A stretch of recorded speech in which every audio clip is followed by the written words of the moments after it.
play the little hey ho song for all the crazy girls out there.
Crashed out on the floor of my own ashram.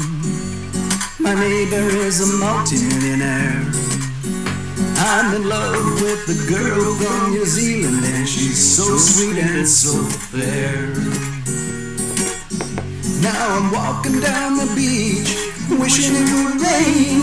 I'm praying for some wind just to blow away my brain. And if I could surf, it'd be like I'm riding a wave that don't come down. Yeah. I feel it coming. I'm gonna crash and burn. And after being up so high, it's no wonder I'm gonna cry. Yeah, man, I've got so much to learn. Save me from myself. Save me from myself. Now my car is stalled abandoned on some highway. I think I've turned all my riches into rags. I need a helicopter, all I got's a shopping cart. I filled it with cans.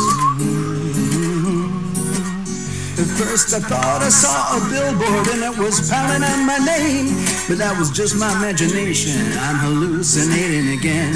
So suck it up, suck it up, suck it up. Get ready to go down in flames. Yeah, yeah, yeah.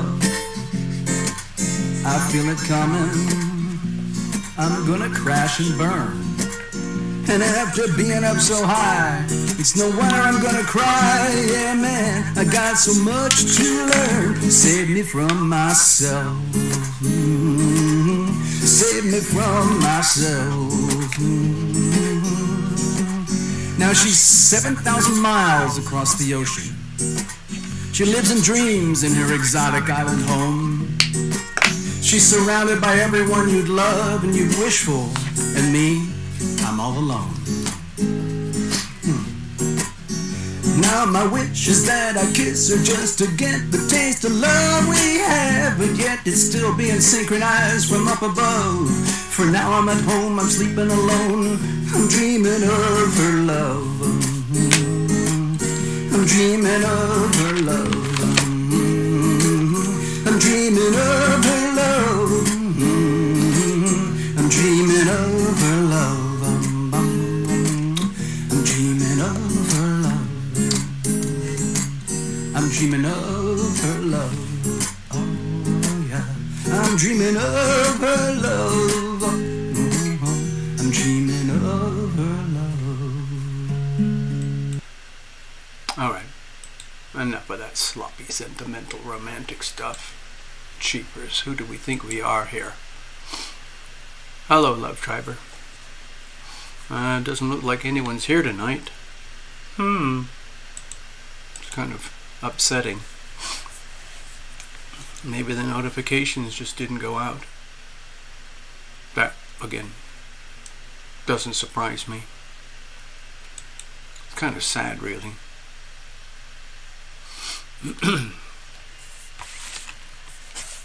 Alright, on with the show anyway. So, the usual suspects are off on their Sunday night rampages, doing whatever it is they have to do. Mr. Ross, good evening. You probably just got the notification, or not. It doesn't seem like anybody gets notifications anymore. I'm not sure what to do about it. So yeah. Let's come back to this in a little moment. I'm just going to check in. Okie dokie. Good evening. It's TarotLumination here. It's Sunday night in sunny, boiling hot Las Vegas. It is the 6th of August, 2023. Another day in the life. I hope you're all well as can be. We are in some very interesting times. You've probably heard me rant about this over and over and over. There are certain themes that just keep repeating and repeating. And it's because of certain planetary aspects that happen to be stressful or even hyper stressful. Now, I don't see it anywhere else in the astrology world, but I have marked some aspects on my astrodoodle, which to me are very, very important. And it explains a lot of stuff to me, but it depends on how you look at astrology. Every astrologer is different in what they do and how they do it. I have my own perspectives, opinions, my own parameters, ways, mechanisms of doing things, for better or worse.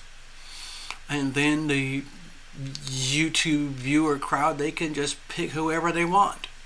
There are some folks, astrologers out there, who are just technically super advanced and brilliant, and they can tell you every detail of a chart and the transit, but how does that translate to you, the person, or to us here on planet Earth?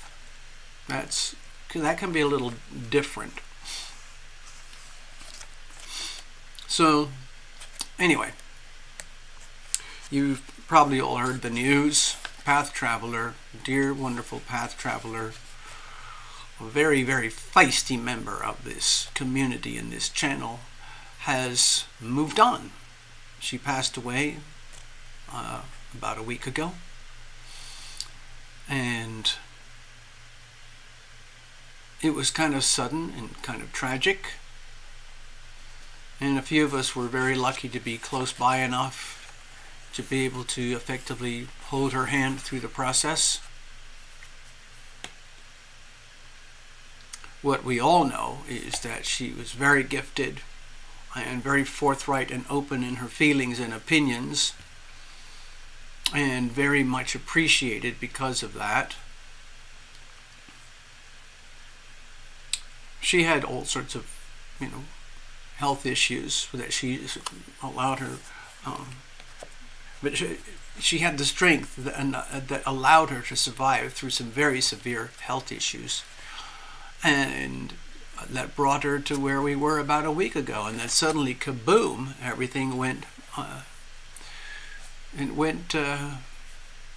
negative.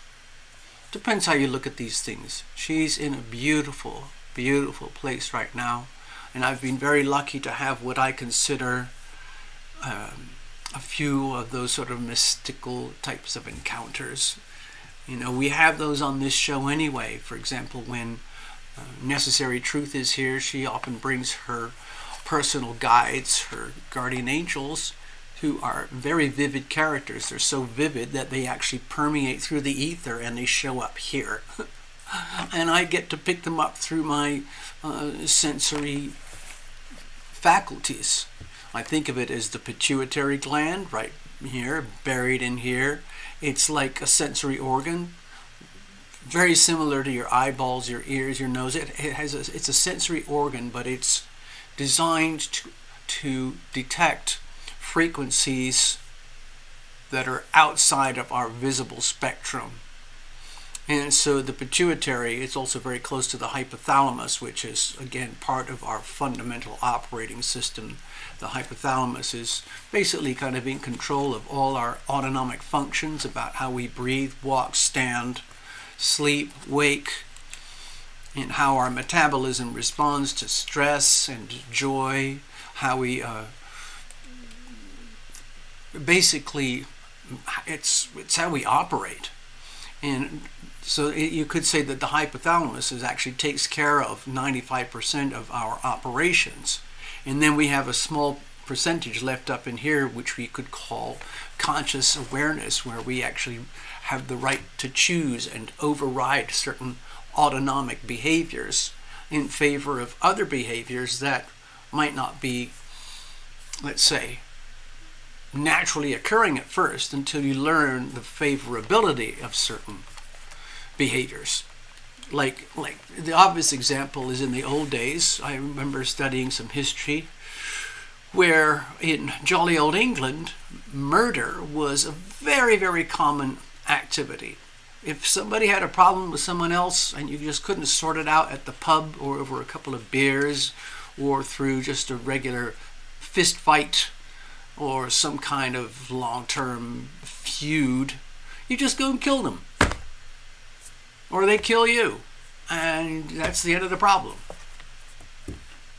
Of course, it creates more problems, but you see my point here. You can actually override that. And when you get to the societal level, you can get to a point where a whole society decides it's not cool to just go murder people you don't like, or just murder people for fun, or, exploit little kids just for fun because you like to, and you happen to be a MAPS or something like that. Oh, anyway, hello, Mr. Ross. I hope a few more of you turn up tonight. Maybe, maybe not. Fluffles said she might be showing up, and we're gonna go from there.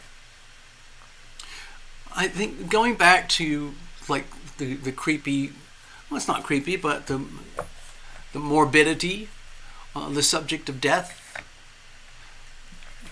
birth, procreation, death. It's very much a Pluto phenomenon. When you look at astrology and you look at the 8th house, you look at Pluto, and it's all about these incredibly powerful phenomenon which is so deeply buried inside of us, and that is to form and merge with another human being. Typically it's male, female, depending on how you identify. As far as I know, there's still only two. One of each, they call male and female. So, if you don't like my opinions, anyway, as far as I'm concerned, there's people can play around in the middle, have fun, do whatever you like, and it's your prerogative. I'm not going to get in your way. But in order to make babies, typically you have to have what's called a male and a female of reproductive age. And so it is a mind-boggling phenomenon when you think of it. This squiggly thing with skin and bones meets another squiggly thing with skin and bones, and they do this merger thing, and it creates new life, and then pop, new life emerges. And just like plants and trees and everything, eventually it reaches the end of its shelf life and it starts to decay, and there can be a natural expiration, like, some of the big trees over in Sequoia forests are like 3,000 years old. There are certain whales that live for, oh God, I can't remember, like 200 or 300 years. There's an enormous, very rare shark that lives for about 200 years. It's mind-boggling. Thank you, Love Driver. I'm glad you enjoyed my humor. They do the squiggly thing. Yes, that's when they do the squiggly stuff together. And anyway, so that's the phenomenon of birth. And then we have this extremely mysterious phenomenon called death. And a lot of people you don't think about it until, it happens. And it's inevitable for everybody. Eventually, after you've lived long enough, like I have, you start to realize, oh my God, that person died. That person died. Wait a minute. I've already lost my mom and dad. I'm not going to list all the people I know who've died for one reason or another. It's kind of a little bit too creepy and morbid, but yeah, it just happens. So we come into existence, we live a life, we are nurtured for a very, very long time. Healthy adults usually have a healthy childhood where they tend to get raised by a traditional male-female parental structure that embeds the child with good, healthy belief systems, attitudes, understandings, knowledge, wisdom. It doesn't necessarily have to be the most academically brilliant child, because in a lot of times common sense and compassion and empathy become more valuable than raw intelligence. I've known some hyper intelligent people in my life, but they also could be very socially inept or have very distorted belief systems, at least from my perspective. So what do you do about that? There's nothing. Anyway, so over time, I've noticed that alliances change your perspective. Like, you just, hello Fluffles, I'm glad you did show up. Thank you very much. When I started the channel around February 2017, it was nerve-wracking for me. I probably shared the story, and I was really pushed into it by my invisible friends, guardian angels, all of that good stuff. And here we are today, still going. I am considering another channel. I've already put out feelers, but it's actually very, very difficult to do that now compared to how it used to be. I have experience. I know how to set up and operate a channel at the essential levels like we do here. The thing is that there's, 230 million channels now, or is it 22 million? I'm not sure, but it's a lot of channels, and that can be a little bit tricky in terms of competition. There's thousands of tarot and astrology channels now. When I started, there probably were only a couple of hundred at the most. Hello, Karen over there in New Zealand. Hello, Maria there in Arkansas. Greetings. Thanks for showing up. I've got a little bit of iced tea here.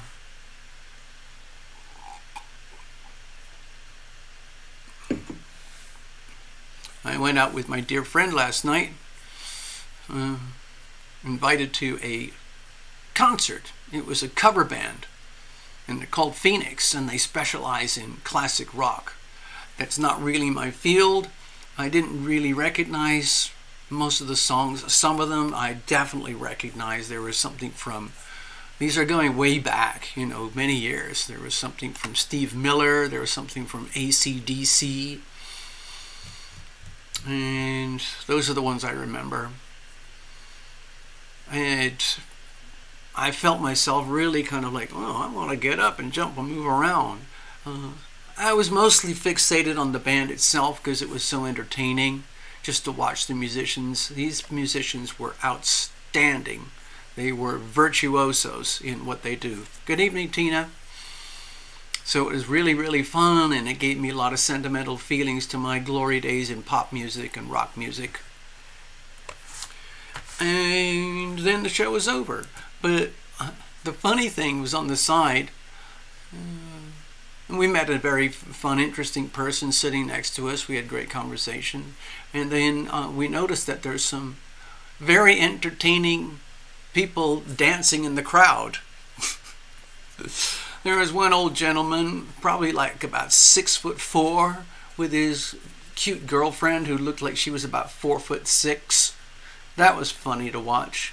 There was another guy who was always facing the audience rather than, sometimes he would have dance partners. I think he was there with his wife and girlfriend for a birthday party. And so there were all sorts of people dancing and partying away, and they all had their different moves and grooves, and it was very, very funny to watch. It's just good old-fashioned people watching. Anyway, the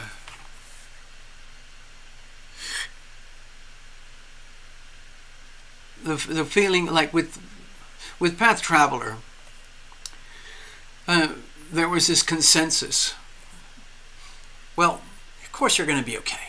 You're fine. You're very, very strong. You're extremely feisty. You've got amazing guardian angels. You're going to be fine. And then things started to take a downward path. And it was very strange for me because I refused to release my optimism. And I felt it was my duty to remain optimistic. And this is when I felt when I was a bit disingenuous, because when I looked at the charts for everything and I sent reports to Path Traveler and everything, and she loved that, she saw that, and we kept connected to the last moment, and I was pointing out all these stress factors that could easily attribute to very extreme physiological challenges in life. And I just pointed them out like, okay, no wonder. You know how I love to blame the planets. Well, so there's this point here, there's this, there's that one, there's that angle, there's this transit, that aspect, and so on.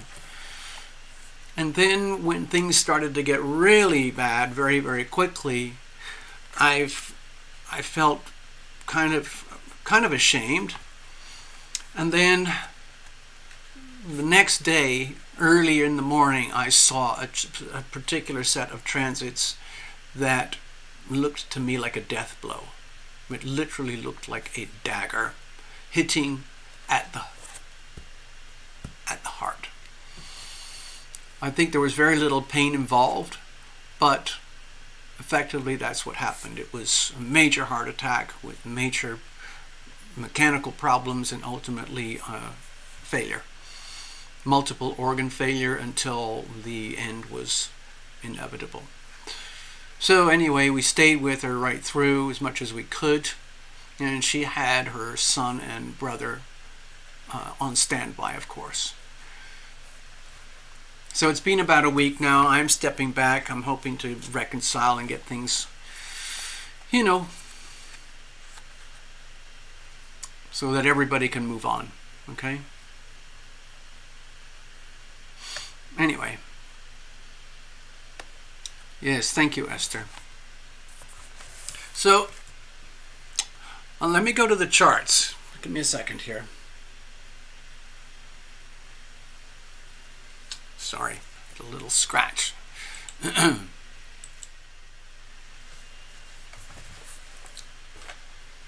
Cheers, everybody, by the way.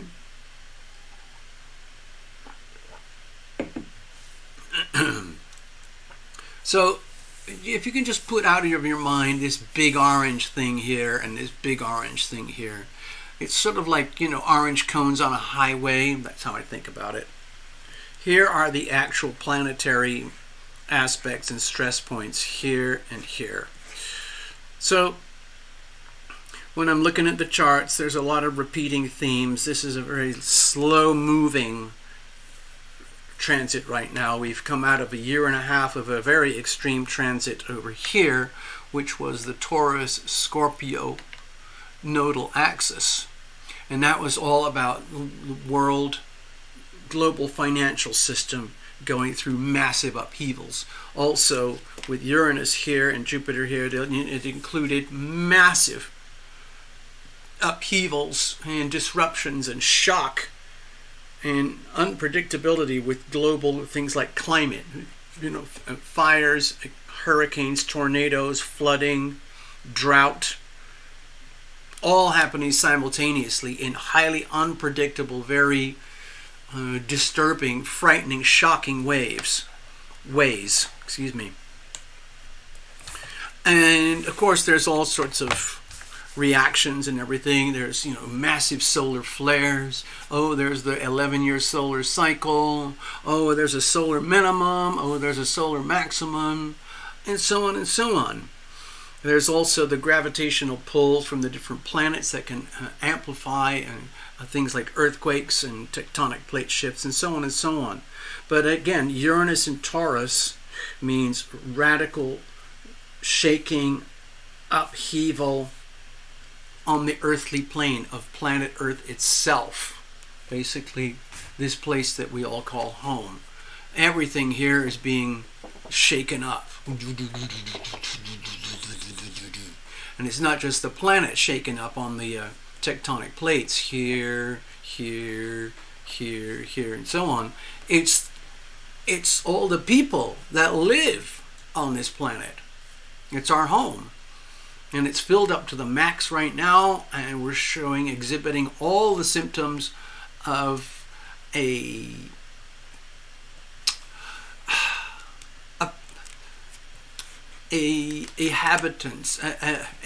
residence that is overloaded.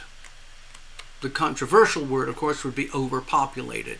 But then I would be, accused of being, some kind of heartless bastard for using the word overpopulation, and now we need eugenics and all that, okay?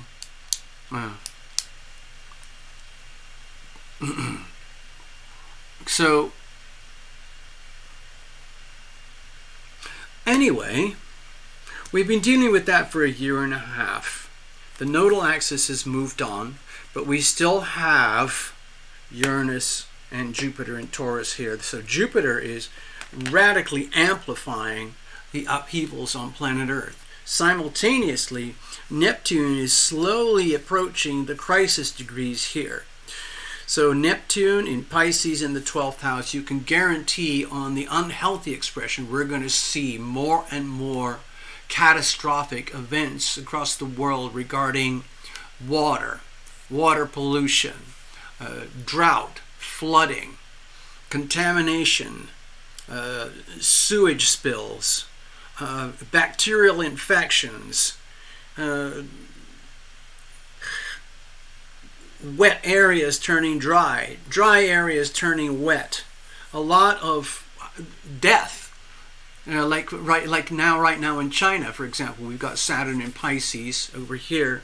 It's slamming China very, very hard right now because China is born with the second house here, Neptune, Pisces vibes.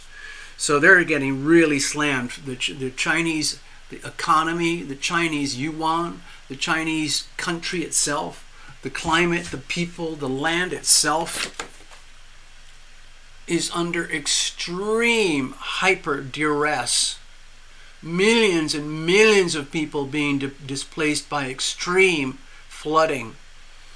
Thousands and thousands of people dying because of the floodings and the extreme weather events. Some of it didn't have to happen because China has been a functional country for thousands of years. It's just that recently, since the CCP began, especially around 1949 to where we are today, there's been a massive expansion in this, what I think of as a totally egomaniacal form of self-expression. The CCP astrology has some very, very unhealthy, toxic aspects that are showing the worst expressions. And that's what I'm seeing in China right now.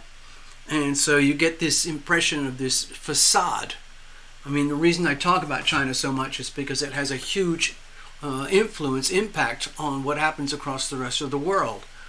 Vast amounts of consumer products in this country here and across here, in fact everywhere in the world, comes from here. They're still coming from here, but a lot of places are leaving now because this is economically and politically it's a dumpster fire over here right now. It's flooded. It's just financial and political chaos, and so all the big money is pulling out, and the little money is pulling out as well.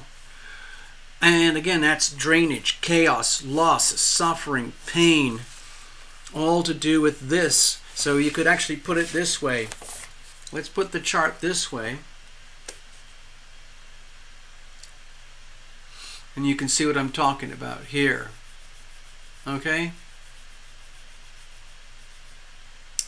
And also you can see here, Aquarius in the first house for China, and then Pluto is right on the cusp, right here.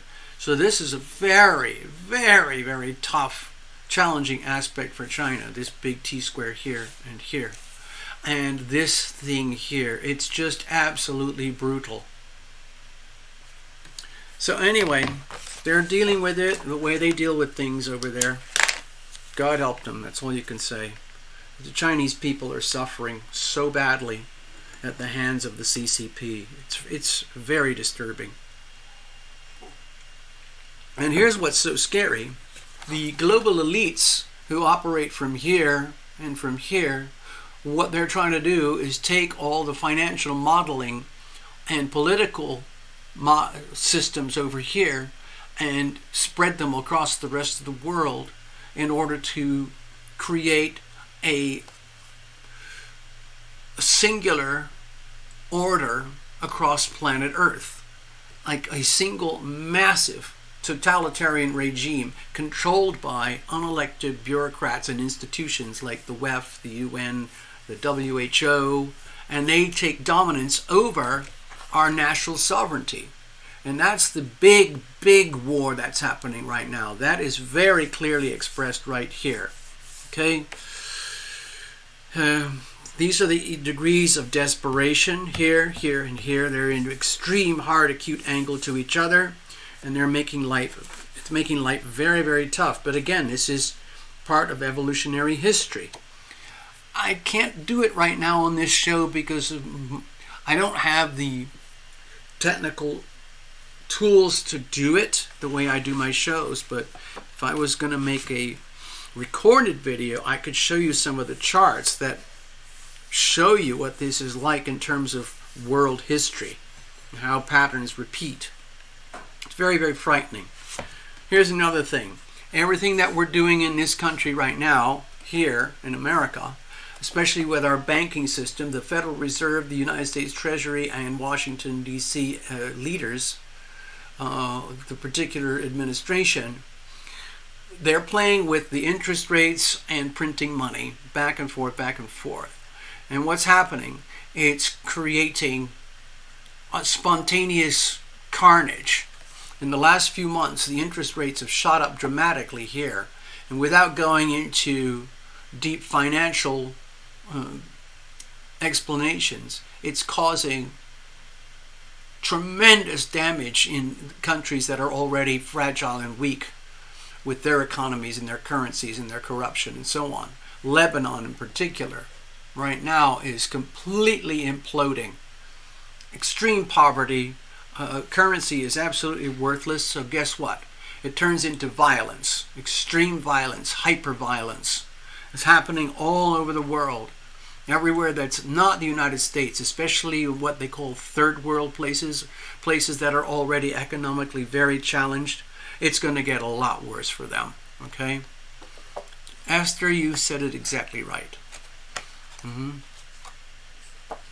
So, I don't want to scare too many people, but the way to understand this is that human people need to prioritize the self. Like, well, how can I make myself better, and stop leaning on default behavior that always involves intermingling with other people, especially when it comes to default relationships, or especially with default relationships with banking and financial supplies.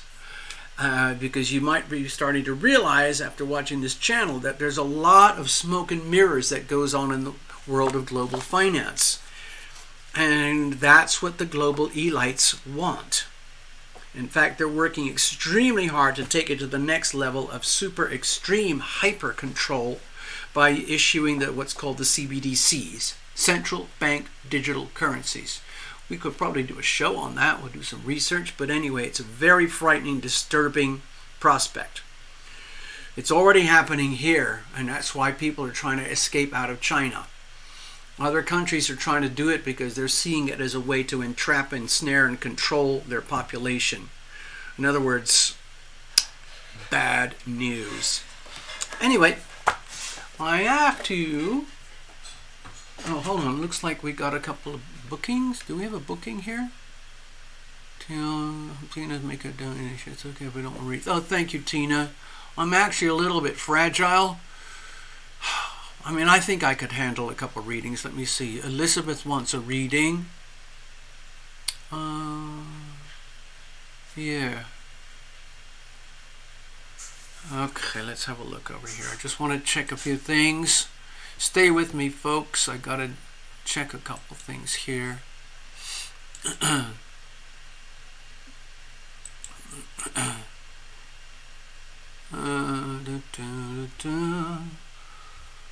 Oh, okay.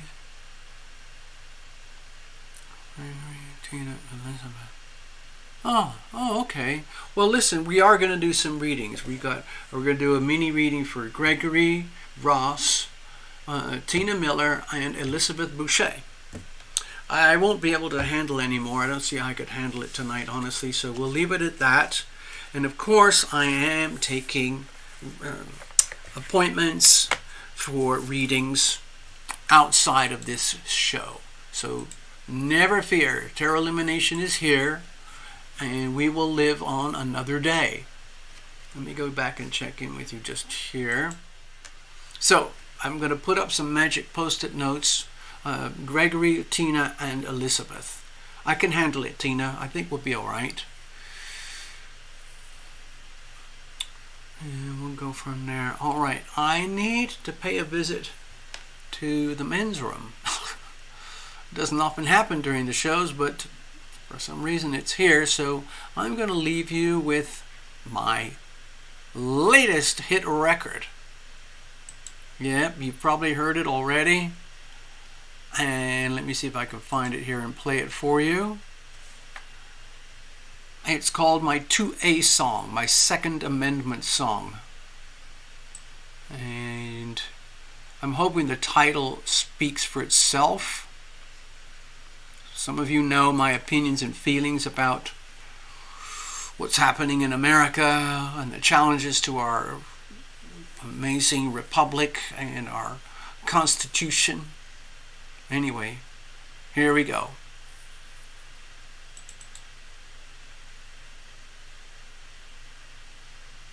Let's see Okay, her. I'm calling this my 2A song. Okay, I'll be right back, folks. It's pretty rough, but I hope you get something out of it.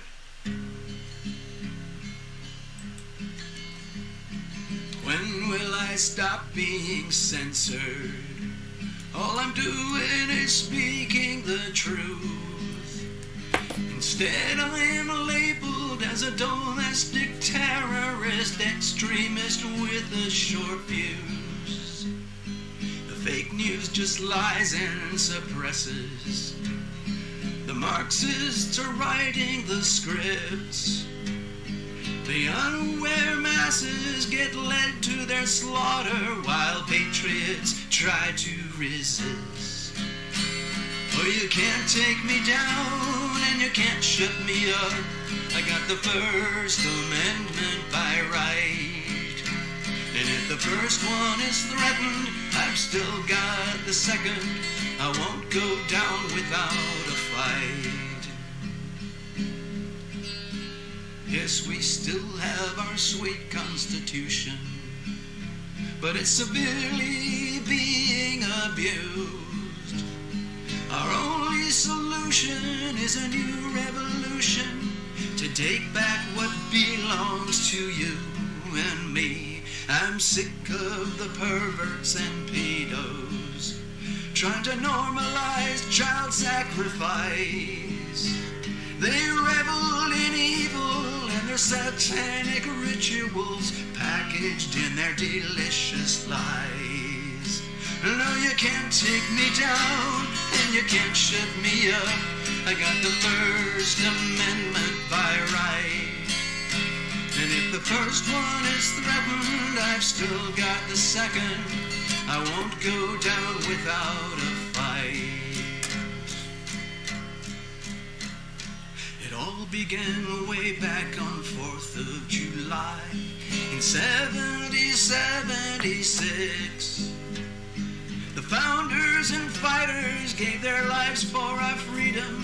I don't want to live through that again. You see, I'm recalling a past life from that exact time.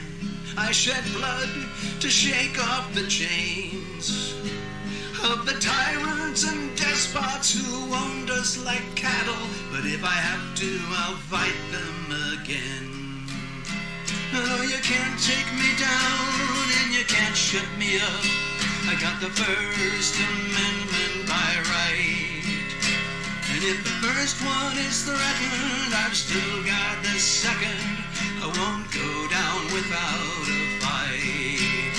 No, you can't take us down and you can't shut us up. We got the First Amendment by right. And if the first one is threatened, we've still got the second. We won't go down without a fight. Yay! I'm so proud of my little song. Alright, so we have a reading for Gregory Ross.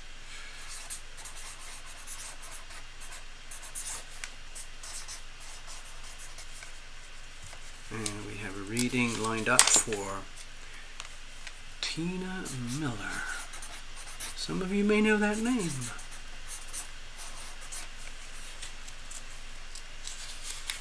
And also Elizabeth Boucher.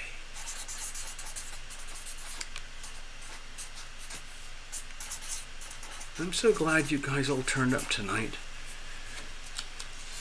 It makes me feel like family. I'm especially enjoying the family community vibes on my little channel now because that's how it feels to me. I know we can't be physically together that easily, but still, we do have this portal, our platform, our little virtual campfire.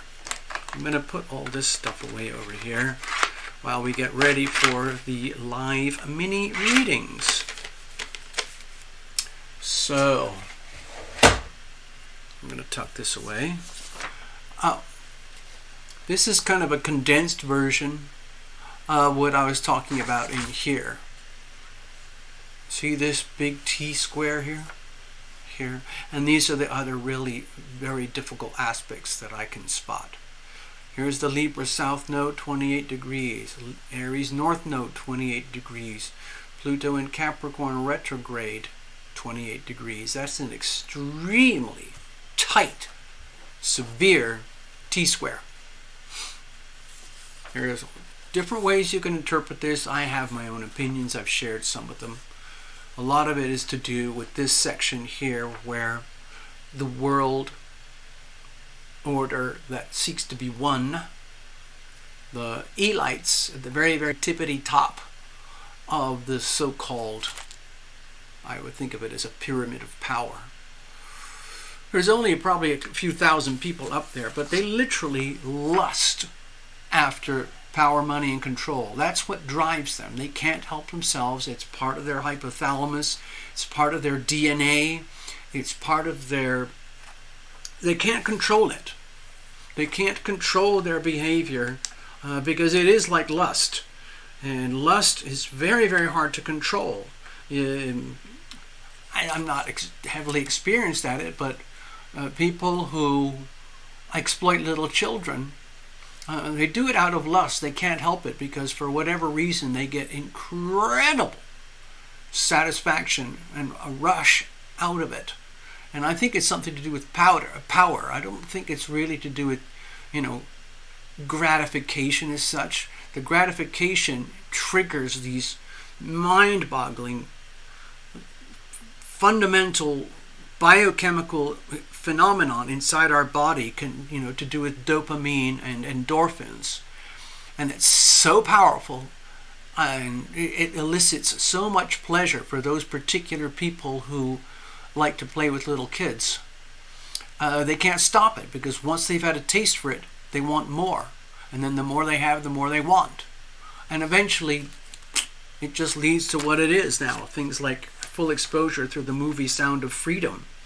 And now Mel Gibson is getting a lot more traction on social media and so on because he's going to be releasing a whole pile of extremely damning evidence that's going to expose some of these extremely wealthy, famous, powerful elites who like to, these are full-blown, mature adults. Some of them are very famous, very powerful, very wealthy, and they just happen to like to play with little children. And it's very disturbing. In their world, it's perfectly natural. And that's why they want to try to normalize it, because I think deep down at the deepest soul level, there's a deep shame and guilt because they can't control their lust. So the way around it is to normalize it so everybody thinks, oh, it's perfectly normal. You don't have to feel guilty for being one of those creepy people. Don't worry about it. The kid will recover. It's just a little kid. They were asking for it anyway. It's that kind of attitude. Ugh. Sick. Sickness, sickness, sickness. And then over here, the Virgo energy. What are we going to do about it? What are we going to do about it? I should put the Virgo thing here. Sorry.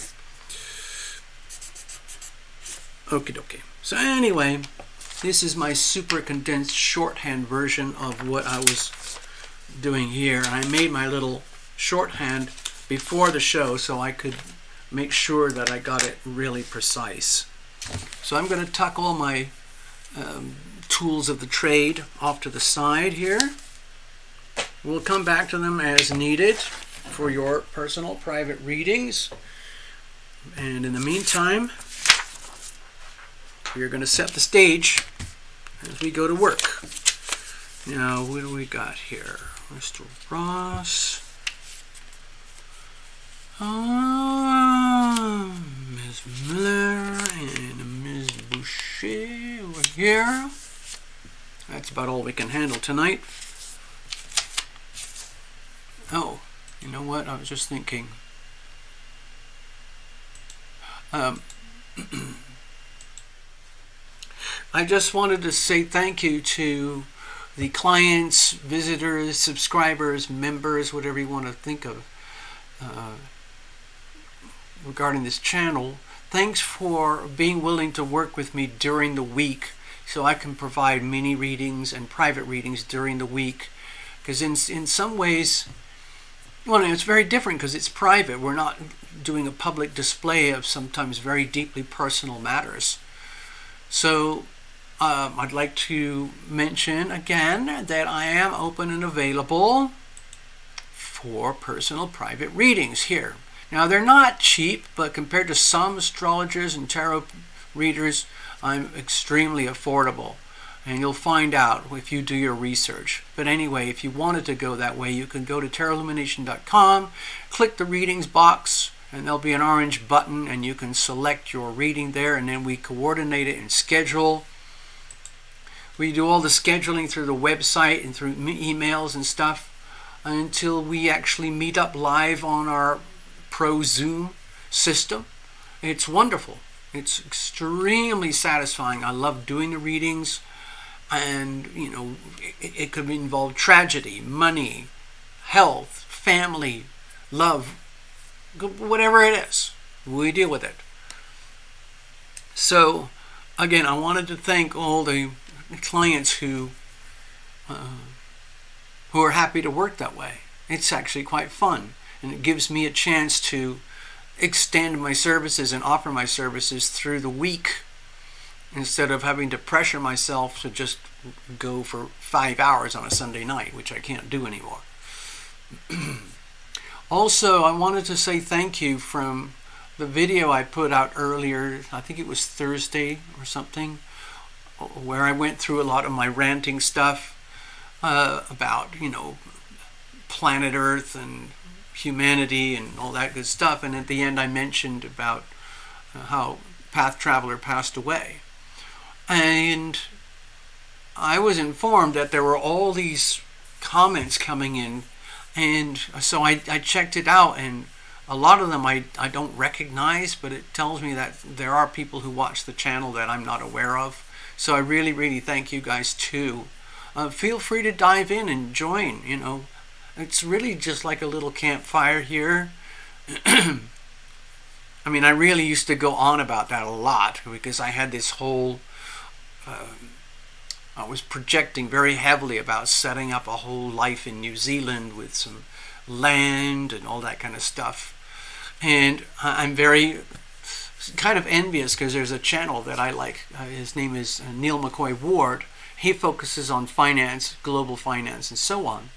And he's become very successful now to the point where he has been able to set up his own private like prepper bunker type environment in a place called the Isle of Man, which is like an independent population near the British Isles. And it's a very, very safe place. It's very rich, green, and luscious. And he's bought a really ancient, old, stately home. And it's going to need huge amounts of money for restoration, but he's got lots of land with it as well, so he's eventually going to get things like chickens and probably some goats, and grow foods and fruits and vegetables and whatever. So he's got a lifetime ahead of him of continuous, perpetual grind, and I've already lived that life, but I'm still kind of envious. It's very satisfying to be in rich, luscious nature like that. Of course, in my New Zealand projection, I would have a place by the ocean. We could walk there or take bicycles, and then there would be a campfire, and there would be little tiny homes or tents, and then a clubhouse or something like that where we could all hang out, and the channel would be so successful, have so much money pouring in, tens of thousands, $10,000 a month, that we could have monthly draws and people could get a free flight and a week vacation over at the TarotLumination retreat. I'm serious. That was my goal, my ambition, and that was crushed. So here we are today. This is the latest iteration of TarotLumination. All right, here we go. Let's get on with your readings. All right. Let's see now.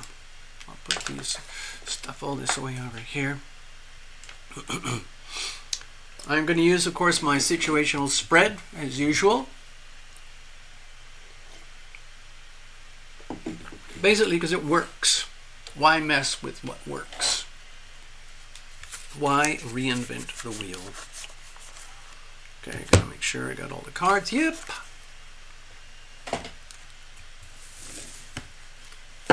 All right, first up, Mr. Ross. I know you like to have blind readings, so I'm just going to dive in unless you tell me otherwise. There we go. So, Tina, Elizabeth, please be patient, hang in. You know, if you need to go off and make dinner or, you know, hang out with the pets or check out other videos or whatever, go right ahead, but make sure you come back for your reading, okay? All right, let's have a look. Cards are well shuffled in advance, but again, I like to go to the last second so that you're a witness. Bless this deck, bless every single beautiful card, bless the whole channel, all the computers and monitors and microphones and cameras and connecting wires and the multiple softwares all running simultaneously so that we can do this thing at all. It's just beautiful. Thank you so much. Now let's all thank our invisible friends. Whether you're aware of them or not, it doesn't really matter. You still have invisible friends who are there for you. Some of you know that I have some wonderful invisible friends who sometimes make themselves visible, frankly. And it's wonderful. It's a wonderful experience, and it really it kind of gives you a sense of hope that there is so much more going on in life besides the three-dimensional grunt of survival and just grinding through your daily activities. All right, well shuffled. Here we go. Let's have a look. This is my diagnostic spread, the way we do this. As you know, we've done it many times before. What we do is just an examination. You've got to reveal it to heal it. So a little story will evolve here. Once that story is complete, then you can figure out how does that apply to the situation, so that ultimately you can, let's say, recalibrate your life, make it better, smooth it out. However, I mean, that's the whole point of doing tarot and astrology anyway. It's to heal, to help to heal, to reorient, and to fine-tune your life. All right, here's the situation. Here's the challenges. Here's how we're going to handle it. And now we're going to look at external influences. The Star. Okay, well, someone's got to do it. This is an energy of hope. Like sometimes, you know, hope represents this energy of believing in something very profound as a truth, perhaps a subjective truth, but even a universal truth, and believing in it so profoundly, sometimes without any evidence. And sometimes that's all people have to go on. And sometimes the energy of hope is very hard to maintain. There are probably 2 billion people on Earth right now who literally have no hope. Their energy of hope has vaporized, and they are living lives of not just raw survival, but borderline death, because they're looking at a very bleak future of serious deprivation of food, water, health, heat, cold, shelter, all the essentials of life. Once hope is gone, it's very hard to recover unless it is brought back to you by the water bearer. Someone's got to do it. So to me, it feels like this is a very beautiful, subtle, powerful and subtle reminder, dear Gregory, that you are like the water bearer. Someone has to do it. Someone has to maintain and deliver the energy, the essence of hope when there appears to be no hope. Because otherwise, things do eventually end up feeling hopeless. So to me, this is a reminder that you are like the embodiment of hope. It's like symbolizing hope, carrying the energy of hope. And sometimes it's very difficult to do. It almost requires that you have to almost be a martyr to the self in order to be that symbol of hope for others. It's okay. You're very strong in your own way. You can handle it. And you already do this anyway. It's kind of like your default setting, but this is just a reminder that it's a very powerful energy field and you carry it. And there are people, whether you like it or know it or not, there are people in your sphere of experience, very, very close or even like 1 or 2 degrees of separation, who have either leaned on you or continue to lean on you as the symbol of hope. So to me, this is a very beautiful thing. It's not easy to be the water bearer. Anyway, let's have a look. What's the situation itself? We've got the Queen of Cups. So I sense a big question mark here, in that this is very powerful feminine energy. And no matter how you identify, Mr. Ross, male or female, we all have, like in terms of spirit, we're basically everything. And if I remember my biology when I was a kid, all human DNA is female, feminine, unless some random occurrence triggers or releases or allows the is it the X chromosome or the Y chromosome to trigger the polarity, so that there is a female and then boing, it turns into male energy. And that's what happens in this perpetual dance of reproduction. Male mates with female, creates another human being. Randomly, that human being might be a little more male or maybe a little more female. But either way, we all carry the essence of male and female inside of us to one degree or another, no matter our physical body. And so with this very powerful, rich, beautiful energy of the Queen of Cups, to me it's an indication that you, again, it's almost like a reminder. You need to be aware and be reminded that you have vast resources at hand, because being a water bearer and a symbol and representation of hope is essentially a version of the instrument of being an instrument of the healing power of love. And the core essence, the actual raw material, is love. Okay, that's a word that we use here, and it's the healing power of love. And so it's, to me, it feels as just like you're at a I'm not saying a crisis point in life, but you're at a significant threshold in life where you're reconsidering how to reconfigure who you are, how you are, why you are, the way you are, who you are, when you are, with the rest of the world around you. In other words, your people, your place, your world. In other words, this aspect here, others and self, okay? And of course, it requires deep self-examination to get to that point. So if you're going through a chapter or an episode right now and you're not aware of it, it might be an idea to become aware that you might be going through a deep self-examination to try and figure out how to reconfigure yourself to be the most optimal version of you possible going forward in life from here, given your history and who you are and what you know about yourself already. That would be the raw material that you're working with, but how are we going to reconfigure going forward? There's a lot of retrogrades right now, and they're going to get more retrogrades. So this is a long-term thing we're talking about here, pretty much till the end of the year, that you might be living through this energy field that I'm describing. So what are the challenges here?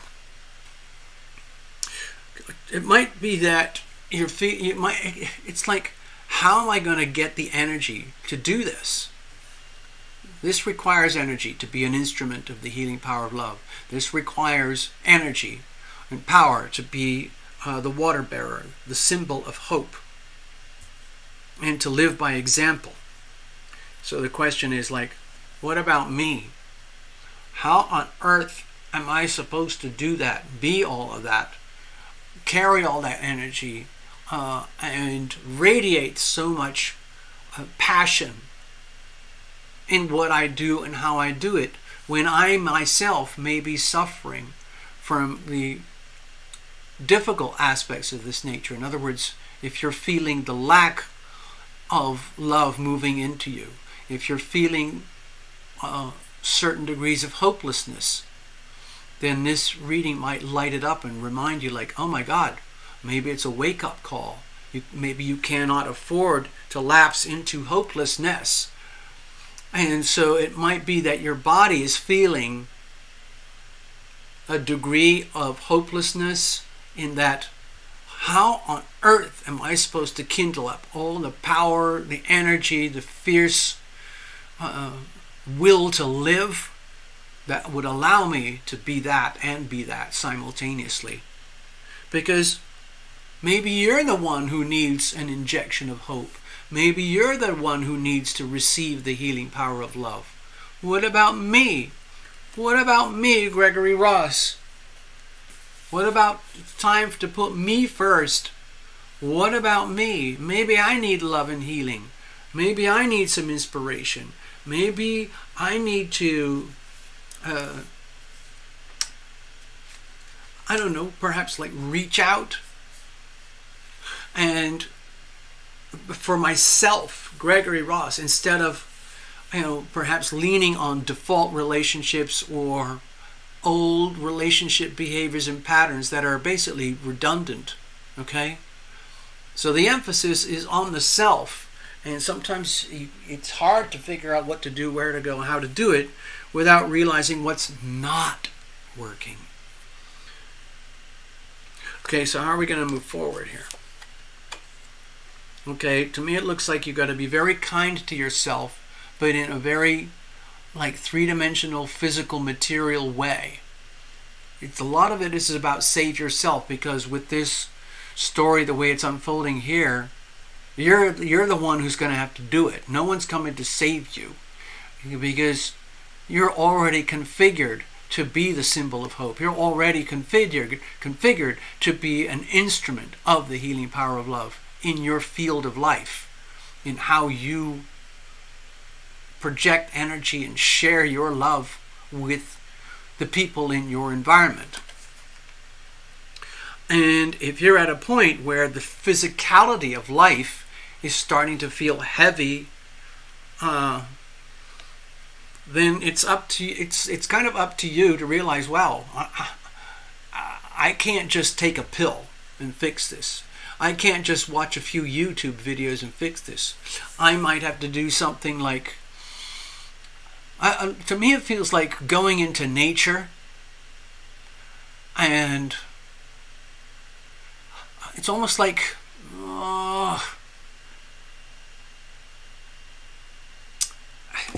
this is going to sound, it's almost like trying to figure out not just what more can I offer to the world materially, but what can I offer to myself? How can I, let's say, downsize, simplify, stabilize my physical life in terms of things like time,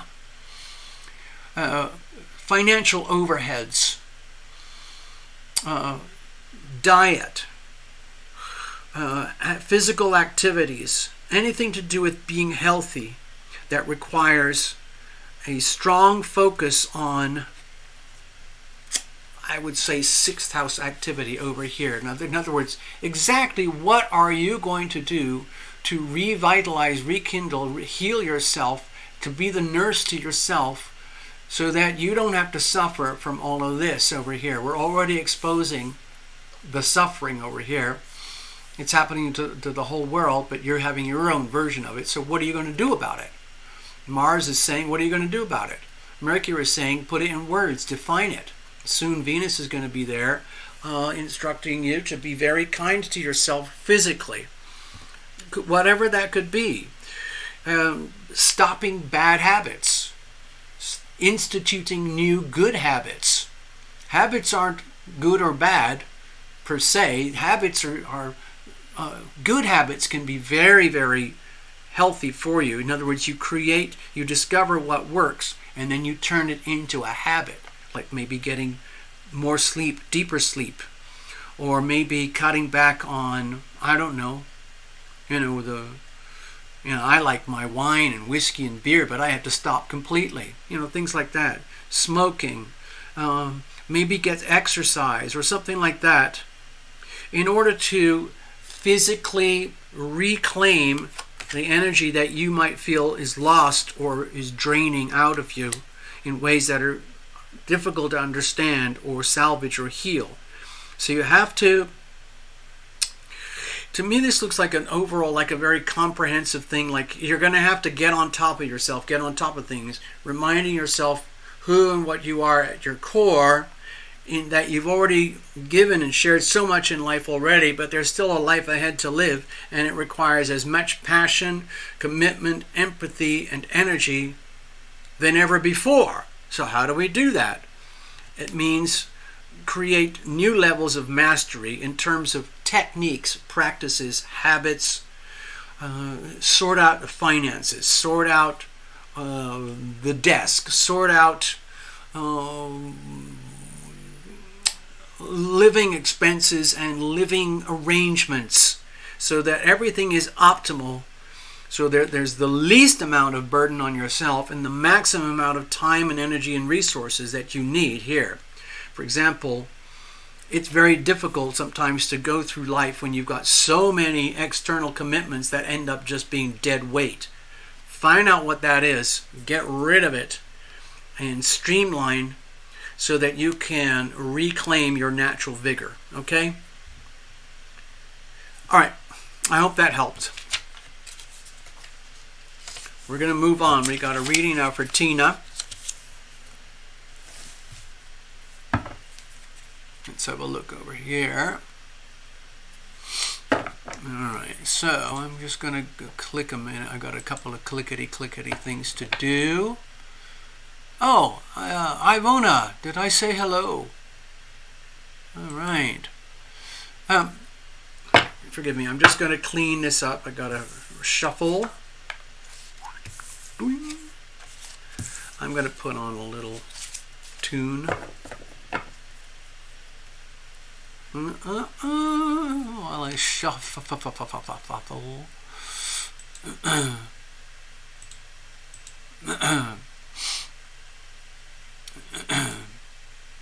Tina's in the house. All right.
Tina. Here we go. Let's see what we got going here. So, hold on.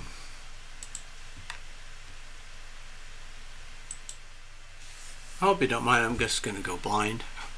Now, again, a lot of the folks here tonight, we all kind of know each other from this little community we've had for years, and so there's different degrees of backstory that goes with each person who gets a reading, and it's inevitable that there's some of that backstory could possibly feed in to this reading for now. So what I try to do is tell the story as it unfolds in the context of a bigger picture that includes a backstory and a potential what we call future story. Now, of course, if we have a new client, sometimes we've had a couple of new folks show up recently, and we did some readings, and we just dive right in blind, but we have absolutely no idea of any kind of backstory. But in a way, it kind of doesn't matter. Everything happens in the moment. What now? What now? What now? All right, let's have a look. Cards are well shuffled. Thank you very much. We're going to do the diagnostics here. I hope everything's okay with your furry friends.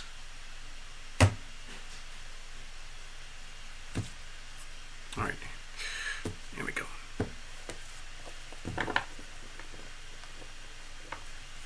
Here's the situation. Here is some challenges. Here's how we're going to handle things. Okay. So what kind of messages do we have here for Tina tonight that can increase quality of life through awareness? Let's have a look. So we've got the Eight of Pentacles here. This is very much related to the material, earthly energy of resources, land, money, air, water, fire.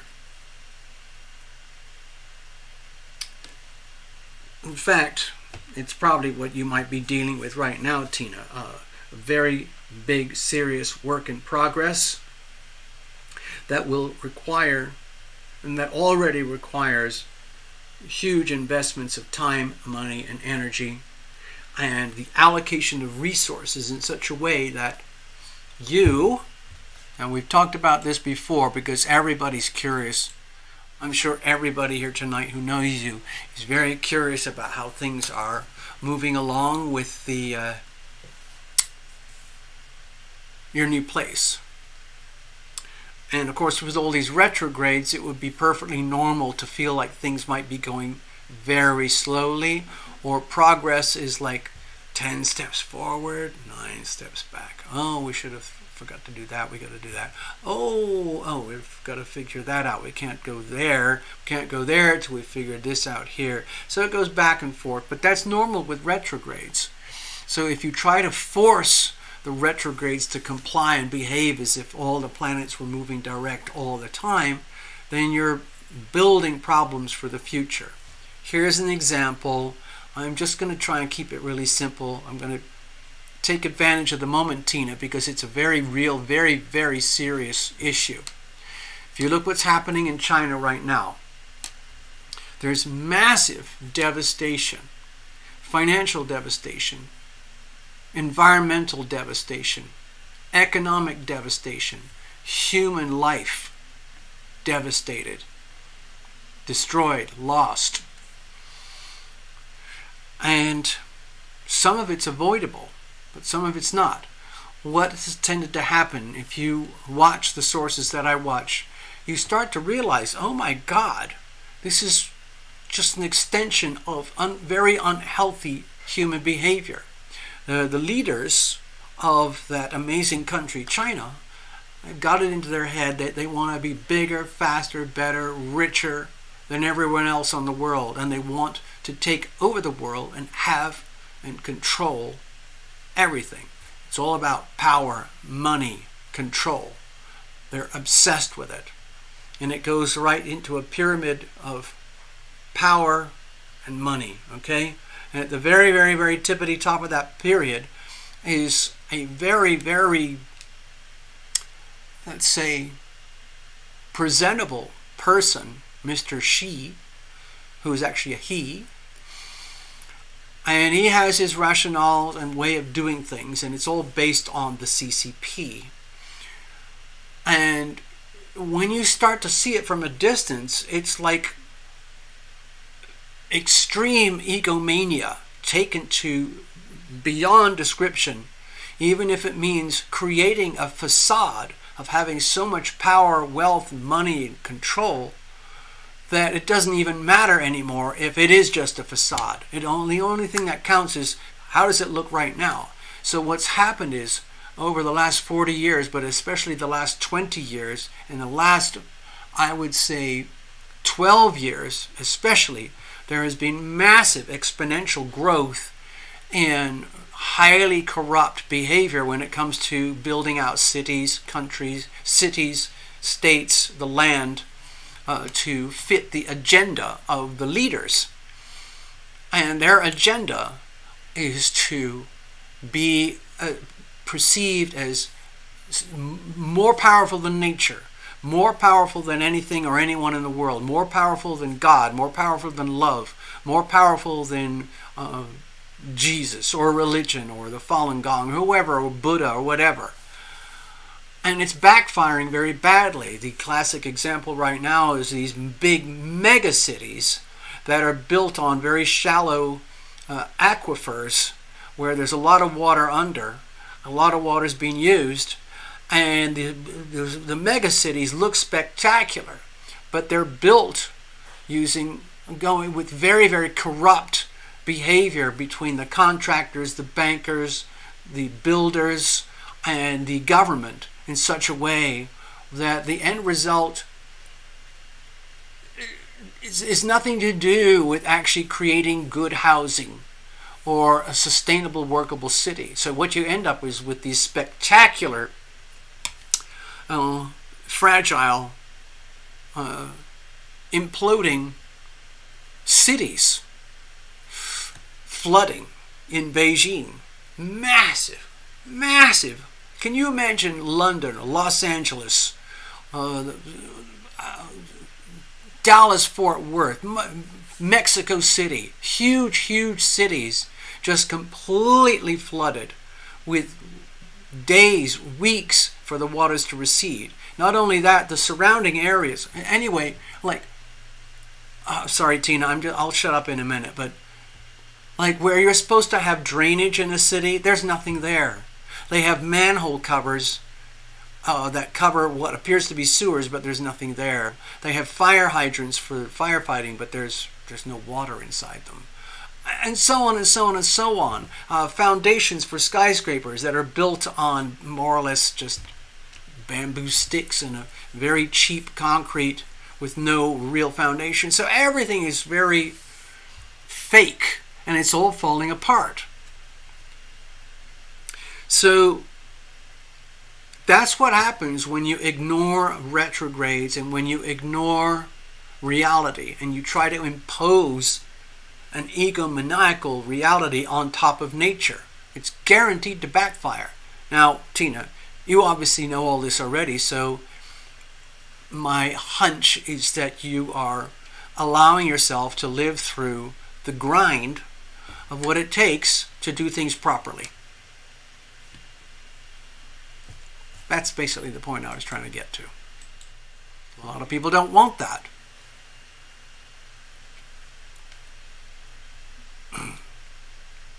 Charlie's saying hi. Woof! All right. Well, Tina, anybody who is as far along as you are with physical reality, this energy here, and having to be a custodian of resources, to the level at which you have to operate to get done what has to be done. It's a huge responsibility. It takes a long time, patience, and energy. Really, really good builders, really good developers understand like the laws of nature and how the worst thing you could do is to defy nature. So they build around it. Like the cities that endure for a long time take into account things like floodplains, weather, climate, inclination of the land, the nature of the soil. Is it heavy, hard granite, or is it thick topsoil? Is it clay? Is it rocky? Whatever it is. What's the temperature like? What are the waterways like? All of that stuff. And they build around it accordingly. I think I've mentioned before, I lived in a little town called Bath in England, over here. Way over here. And the city of Bath today is built on top of the old ancient Roman city of Bath over 2,000 years ago. It's an amazing phenomenon because you can actually walk underneath the new city, which is actually still very old. A lot of it was built in the 1700s. But anyway, the city under the city is still very, very solid. That's the point I'm trying to get to. Anyway, let's have a look at the situation. You've mentioned it here on the screen. I just see it. You're just a bit worried. Okay, let's have a look. It's understandable, Tina. Don't worry. Here's the situation. Okay, well, to me this looks very simple. It's the Nine of Wands. It's like the realization of your situation. Like, have you taken on more than you can handle? It's you're literally stretched to the maximum right now in terms of doing what you have to do to get done what has to be done. You already fully understand all the parameters and limitations and conditions that are required to have a successful outcome. You already know all of that, okay? The land has to be surveyed. The plans have to be in accordance with the budget. The contractors have to be the right contractors. All the permits, all that stuff, it's so hard to do, especially for a single individual. A lot of properties are built with consortiums, like groups of developers where they pool a lot of resources. Like one group focuses on the money, one group focuses on the surveillance, one group focuses on the acquisitions of raw materials, one focuses on the actual construction, one focuses on the legal. It's just a whole pile of stuff, but you're doing the whole thing. And so you might be at one of those points right now where you're looking at your life and your world around you thinking like, oh my God, what was I thinking? But it's okay. You're actually okay because you, in some ways, you are a master at what you're doing. It's just a lot of work and you know that. And you can't stop. You have to continue. All right, so what are the challenges here? It makes me feel like you're a little bit worried. When I see the Justice card here, it's no wonder you might be worried because you've set yourself up for an amazing challenge. On the other hand, that's the beauty of it, because with correct execution, proper management, proper oversight, and deep patience, diligence, deep self-care,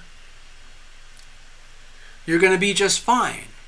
But with the Justice card in this position, you might have doubts. It's just like, oh my God, when is this going to be sorted out? When is this going to ever end? How am I going to actually get to the point where I can sleep in my own house and enjoy the results of all of this? It's okay. It would be very nice to see it on the horizon right now, but this feels to me like it's way in the background. And so you have to basically just get on with it every single day, one step forward. How are we going to deal with this? Okay, to me it looks like having to be absolutely ruthless. With the King of Swords here, it means having to literally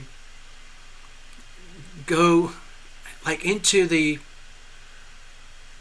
I guess you could think of it as like the planning, the strategies, the technology, everything to do with the legal aspects, financial, everything, in such a way that you cannot afford any slip up in any aspect of the project. So all of it has to be dealt with, and in each component of this life that's unfolding around you, each component is going to require a certain degree of what I consider ruthlessness to get done what has to be done. In other words, when it comes to the finances, you've got to be ruthlessly honest about what can and cannot happen. When it comes to the contractors, the surveyors, the permits, the legalities, the installation of permitting, dealing with land rights, all those things, whatever, literally every aspect of manifesting what you are manifesting. And if you think of it as, if you can actually break it into components, it might make it a little bit easier to handle, because you just might be feeling overwhelmed.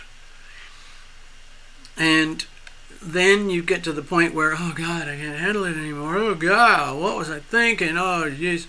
However, if you bite it off in chunks, okay, one chunk at a time, whatever it is, think of 8 different aspects of the whole thing, and then maybe not attack, but examine and deal with each component ruthlessly, okay, till you get done what has to be done. So in other words, instead of, like you're saying here, instead of worrying about everything, which would inevitably be overwhelming, select one component that you know you have a high chance of handling right now. Just one particular task, whatever that might be. Is it a phone call? Is it a meeting? Is it going online to sort out resources? Is it reconfiguring certain plans? Is it checking up on some of the people you have to work with? Whatever it is. But it means digging into each component of the project overall, and then just be ruthless about it. Not ruthless in a harsh way, but more, what's another word for ruthless that's not harsh? More like extremely thorough and vigilant. Okay? No hanky-panky allowed. No half measures. No compromises allowed. It has to be done right. Straight out of the box, okay?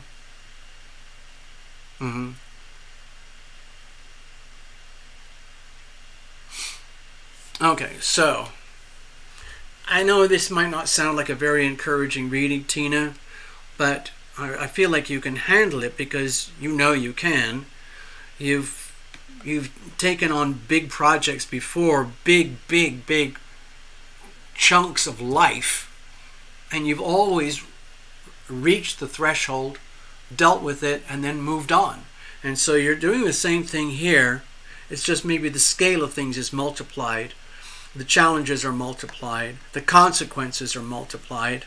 So the way to do it is to, I don't know, I guess it's like, excuse me, I just want to go back over here to where I am. It's like having to be a really ruthless project manager. there might be some kind of encounter with, there might be a personality clash between self and someone else, because there's probably so many people involved at different layers and different aspects and components of the project. There might be some kind of clash, and then you have to deal with that without taking it personally, because business has to be taken care of in a way so that a lot of it, so partly all the other people understand that they can't mess with you, and that puts the responsibility, everything back on you. In other words, if whatever can go wrong will go wrong, ends up on you, then that can be a very tough reality. And so you have to self-insure.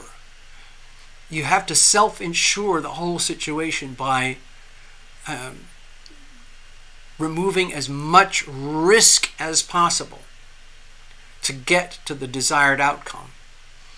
Like, probably the worst thing you could do right now is to rush the survey.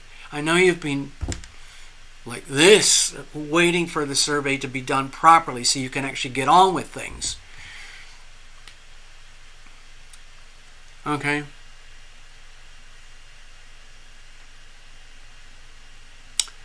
So, to me, it says, the reading here says you can handle this, but it requires effectively not creating an aura of being really tough and mean and nasty, but making, if you have to, standing your ground and making it absolutely clear that there is no, let's say, misbehavior allowed. Like if someone's trying to get one over on you in some way, like, it happens. Contractors do that. What was the story I read the other day? Somebody brought in a contractor to do some work on their house. Innocent, straightforward. And it was a friend of a friend of a friend or something like that.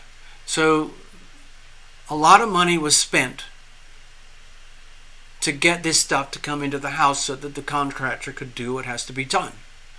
And then what happened is, at the property, which was unoccupied at the time, the contractor came back in the middle of the night and stole all the stuff.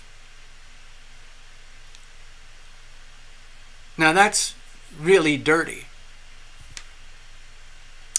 I also know from family experience, because I have many years ago, I don't know if they're still there, but family in the construction of beautiful custom homes. I mean, I'm serious. Beautiful, beautiful custom homes.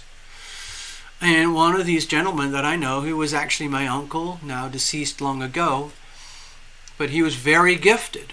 But he also knew how to do a few things on the side. And one of those things on the side was working with clients in such a way that when they do all the pricing out for, all the raw materials, like, oh, we're going to need this much drywall, this much timber, all the labor for roofing, we're going to have to do concrete and foundation work. Here's the line item list. We're going to need that, and that, and here's the budget. And so they hand the budget over, and the money comes to my uncle, and they go out and get the stuff. Now what happens is that my uncle basically padded the budget. It's padded out the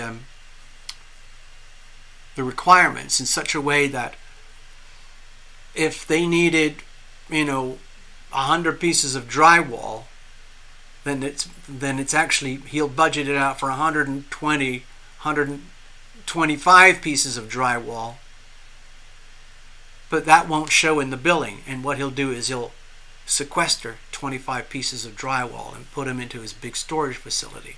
Same thing with timber, same thing with roofing, same thing with windows, doors, flooring, appliances, everything you need to make a beautiful home. And his business model was that for every 5 homes that he would build, expensive, beautiful custom homes, he would have enough materials to build another beautiful custom home at no cost except for the construction. So you got to watch out. I don't think his clients knew or cared, but I knew. Anyway, you're in a position, my feeling is that you can't afford to let that kind of stuff happen under your watch. Okay? Just means having to be really tough. Sometimes it's really hard to be tough because you want to trust people. You want to have good, wholesome, fun relationships. Things that work. But some people are predators. They might smile at your face and then go around and do some kind of dirty trick in the background. And you still end up with what seems to be pretty good, but you never knew that you were getting fleeced along the way. Okay? So I hope that reading gave you some encouragement. All right, Tina? It was not an easy reading. Probably not what you wanted to hear. But it's better that we get these things out on the table.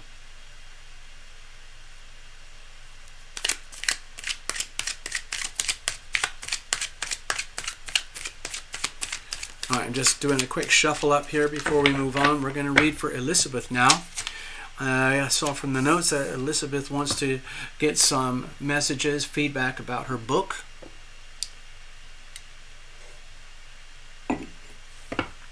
Elizabeth, I hope you don't mind if I share a little bit of a theme here. I'm going to shuffle some more in a minute.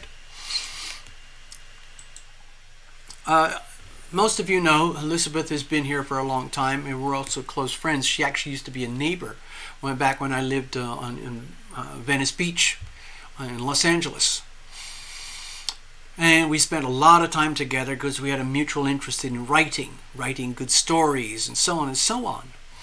And when she told me one of her stories, it was very deeply moving, and it was obvious that it had to be turned into a screenplay or a book or both. And so that's where she is right now. And one of the core themes about the story is freedom. I'm using the word freedom because it relates to the movie Sound of Freedom. Some of you may have heard of the title of the movie Sound of Freedom. They've just broke $156 million in a few weeks of release. It's a staggeringly successful movie. And it's basically a real-life story, like a docudrama, about this fellow, Tim Ballard, who became a child rescue fellow. And he brought out thousands of little children who were trapped into these very unwholesome situations with excuse me, very wealthy people who are willing to pay a lot of money to have access to these little darling sweetheart kids in order to satisfy their particularly unsavory lusts. Anyway, the beauty is that Elizabeth is a very vibrant, articulate woman who has a very powerful story to tell, and she's in the process of telling the story and committing the story to words on paper so that it can be published and turned into a book. And I know Elizabeth, I'm just sharing because because it's such a profound story, it's so deep and so painful, but also the beauty of the story is that when you shine light on the subject, just like the way the movie Sound of Freedom shines light on the same subject, you create freedom and liberty for yourself, and you give a green light for other people to speak up about the despicable things that might have happened in their life as well. So it's actually very beautiful. Elizabeth wants to find out about the book, but also about the people at your program. Oh, okay. All right, let's see what we can do. Let's just see what comes up, all right? Hello, Karen. Actually, were you here earlier? Anyway, hi, Karen, down there in New Zealand. Of course, it's winter for you. Now, this is going to be my last reading of the evening. I'd love to do 3 more, but it's not in my capacity right now. This is a reminder. As a reminder, I like doing readings during the week. I can do smaller readings. I can do full-on big readings. You can go to the readings page at TarotLumination.com. You can book something right there. And all we do is schedule. The money goes straight through PayPal and all that. And then eventually we meet up and you get your reading. Just as a reminder, in case there's anyone out there watching who's never done this before and they're curious. Anyway, let's get back to Elizabeth here. So, what messages do we have here for Elizabeth tonight? We've got the 2 subjects here. We're about the book and about her program. It's probably the people at her program.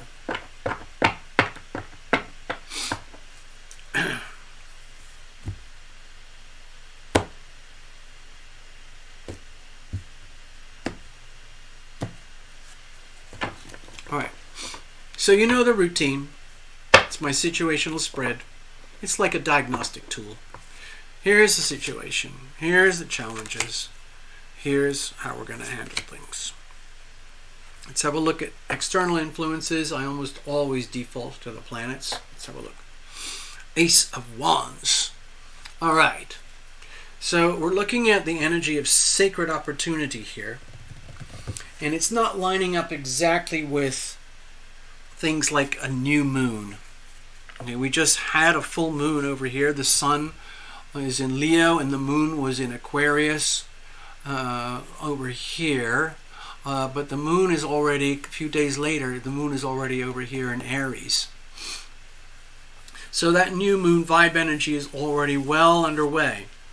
Maybe the Ace of Wands is reminding you that the new moon energy is actually working for you in your favor, and it's almost like, oh gosh, you would understand this, okay, Elizabeth, because you live right by the beach.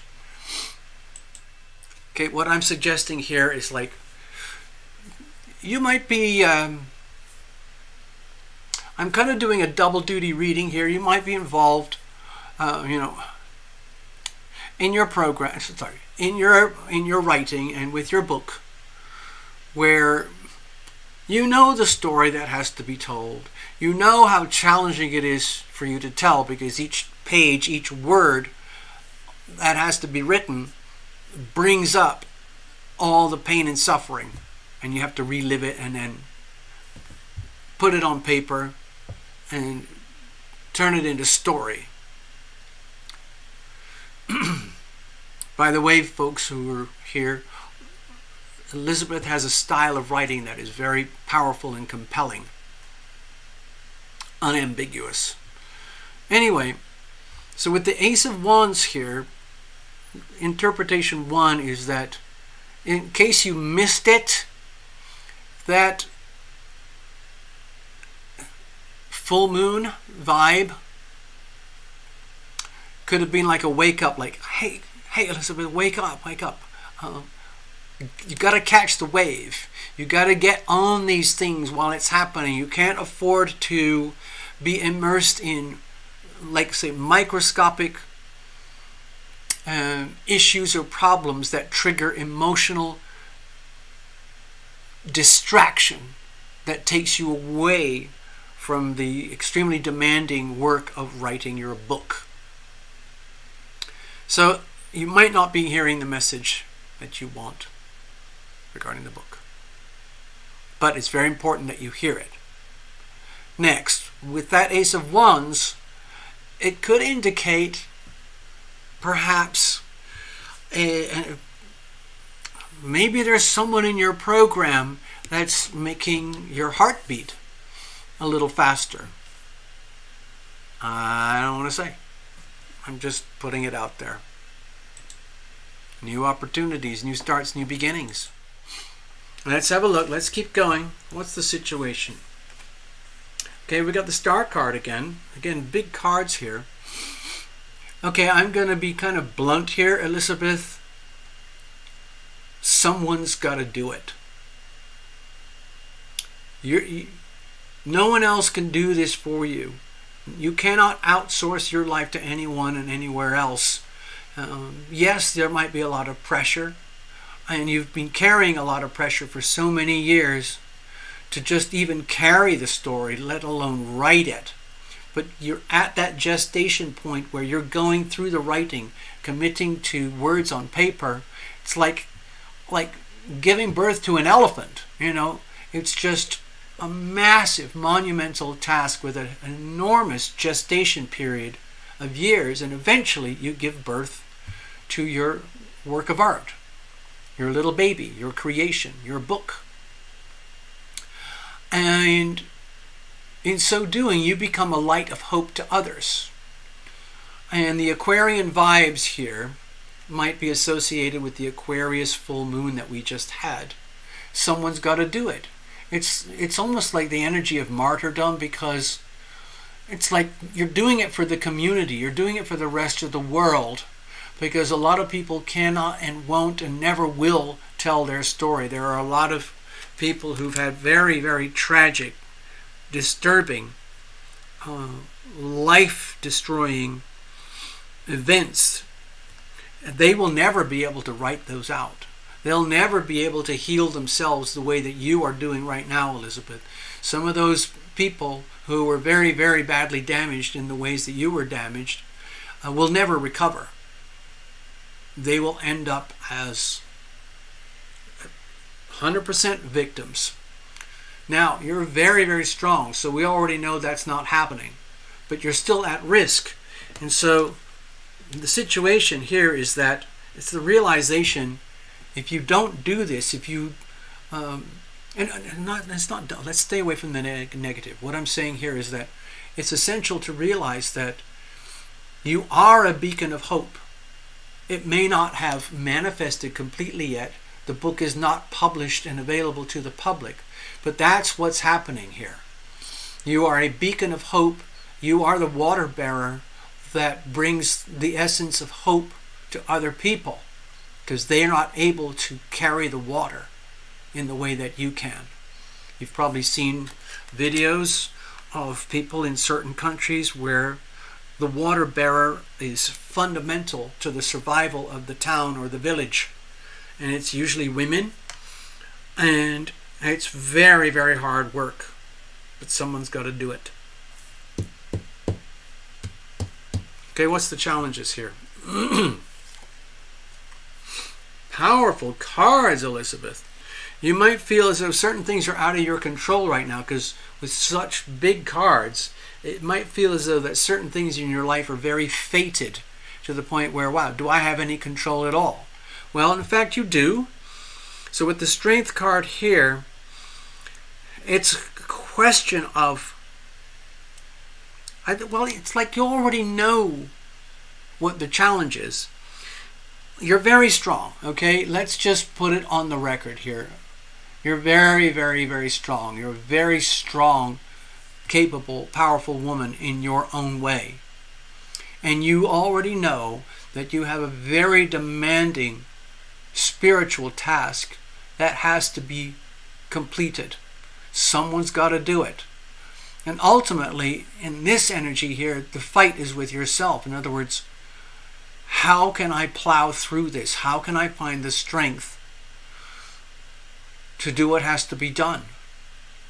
And the strength doesn't come from your ego. It doesn't come from you forcing. It comes from spirit. It comes from making sure that you have a connection with divinity, with your invisible friends, your guardian angels every day. Maybe get deeper into some kind of prayer or meditation practice. Maybe that's something to do with your people at your group. So maybe there's someone in there with whom you can share a little bit of the burdens. Maybe you're doing that already. Maybe it's time for you to maybe express some of this, what we talked about here.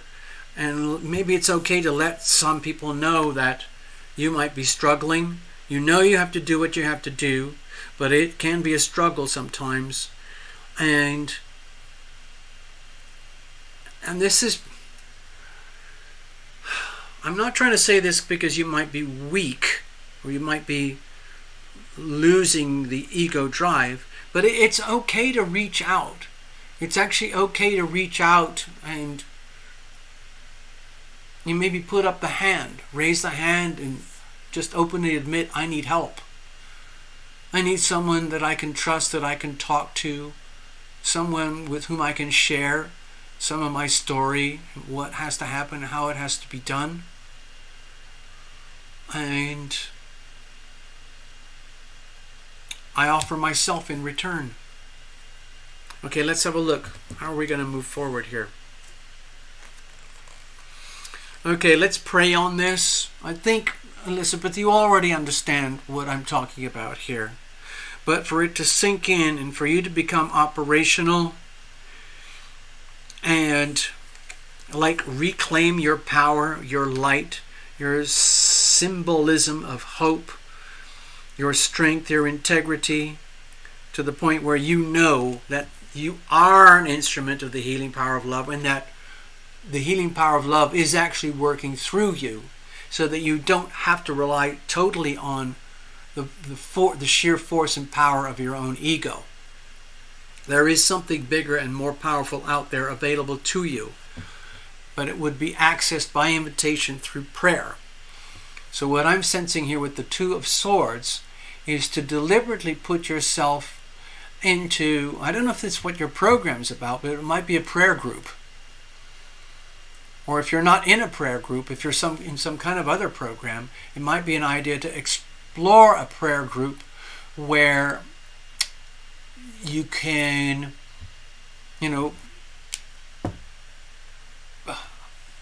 request prayers, and then the prayer group shares their energy with you in such a way that you allow yourself to be a receiver of these otherwise very invisible, very intangible energy fields that can only be accessed through things like prayer and meditation.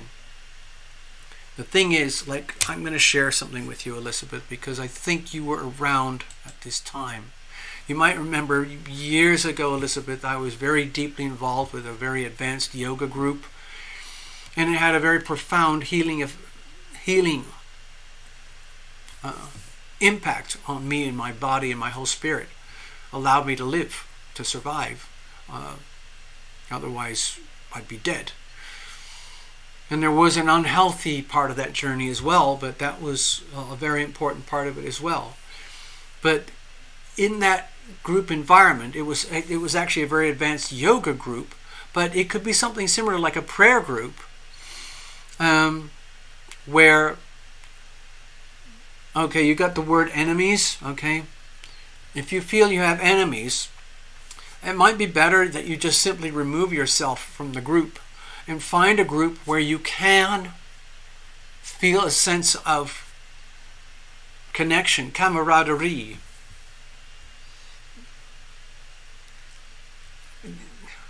What was it called? NAM. N-A-A-M. I'm not going to recommend this because I have very contrarian views about that particular yoga group, but there are places where you can go. Okay, Elizabeth, I know you like to be out on adventures almost every day, and you can be very mobile when you have to and when you want to.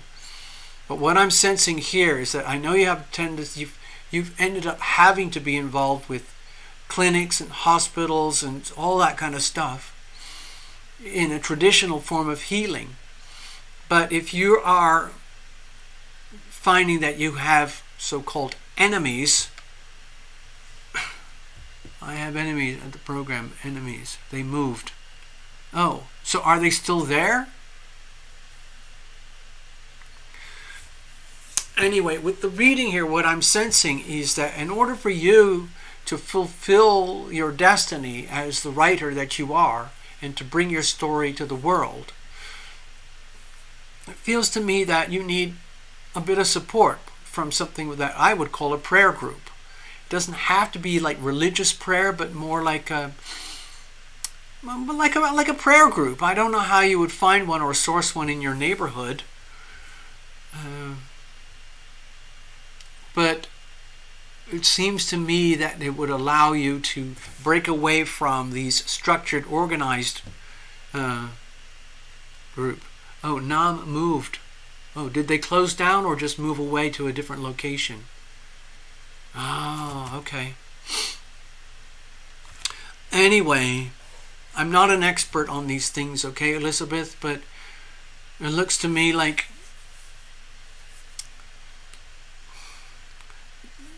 private meditation would be good, but it also feels to me that a prayer group could be really helpful right now.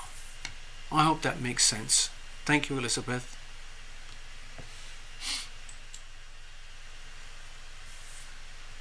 We can meet up again, of course, Elizabeth. We can have more readings down the road too, so don't worry.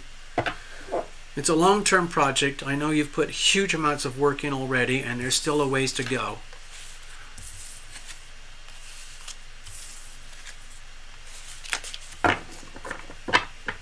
So I'm going to shuffle these up later. Clear it out over here. Thank you very much, everybody. Thank you, Elizabeth. It's interesting tonight. The stories and messages that came across might not be what people wanted to hear. We read for Gregory. We read for Gregory and Tina and Elizabeth.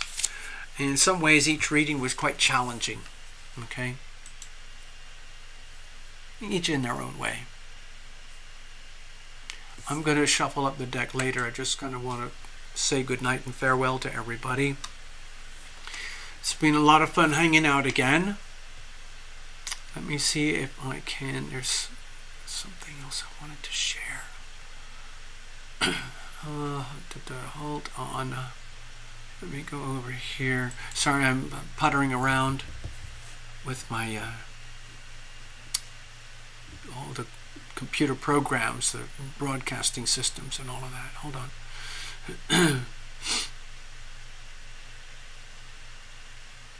Okay.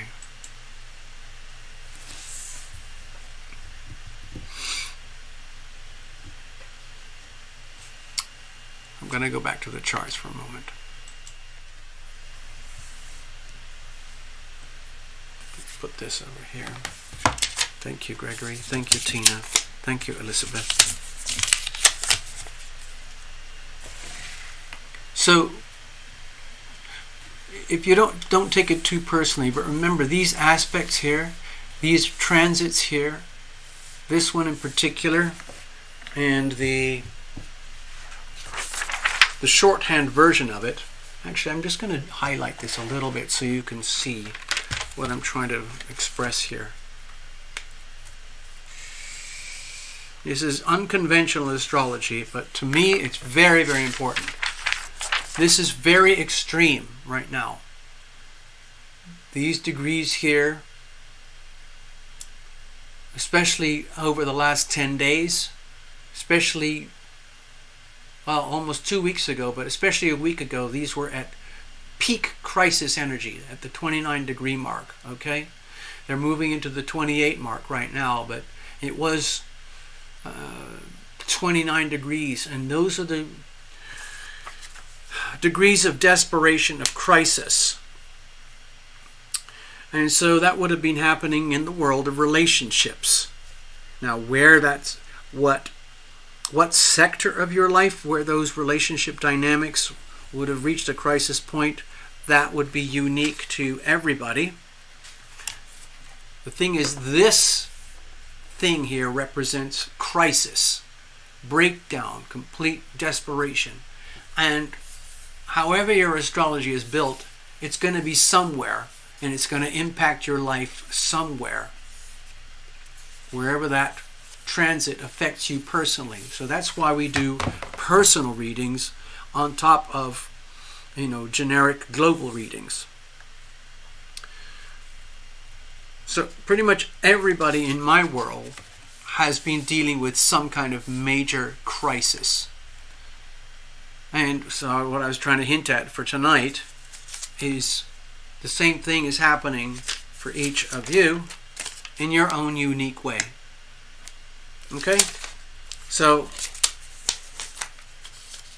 maybe it helps, maybe it's a little more soothing to realize that, oh, you're not the only one dealing with crisis right now.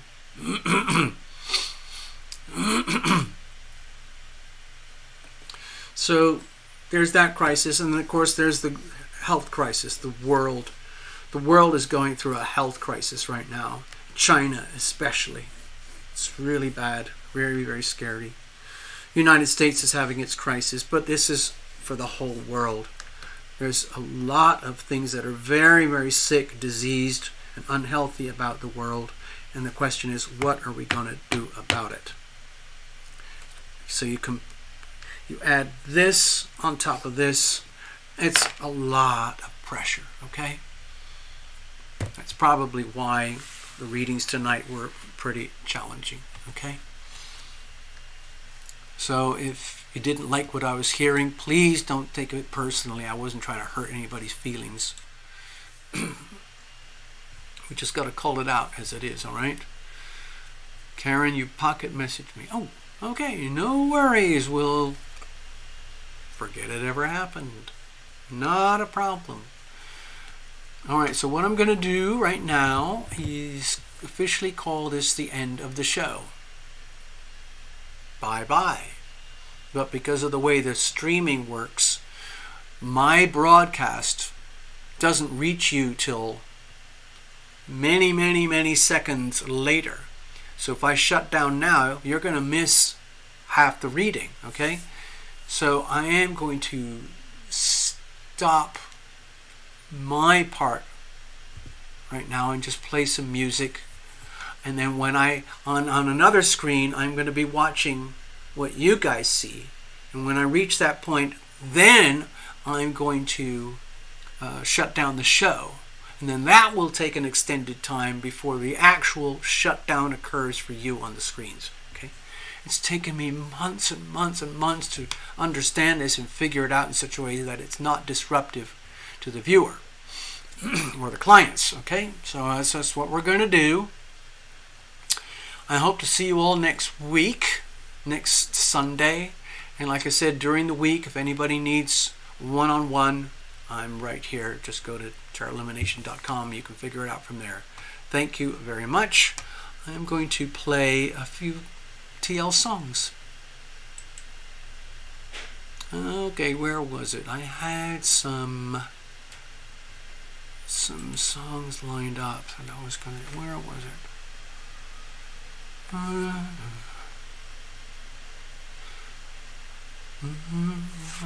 Okay, so I'll put this one out for Tina, because it's all about the waiting and the patience, having to deal with the grind of all these retrogrades. It's called Waiting. It's Waiting on the Will of Heaven. Let's see if it pops up here.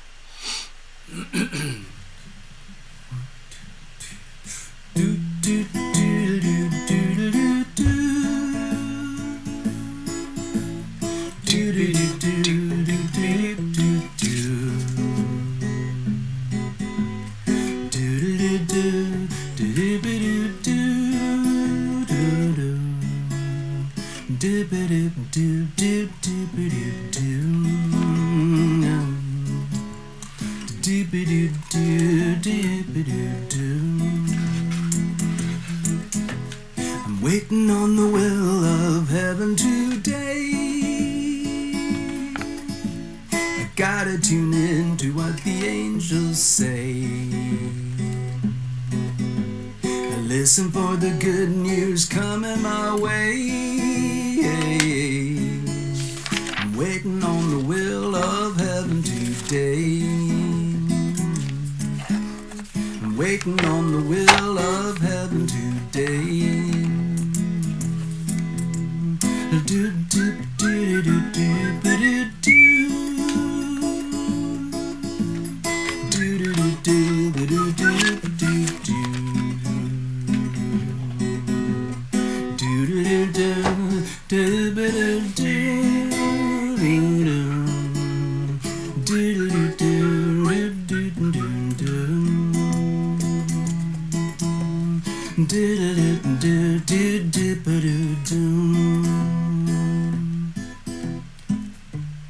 Walking in circles, feeding all the birds, climbing up a mountain, looking around.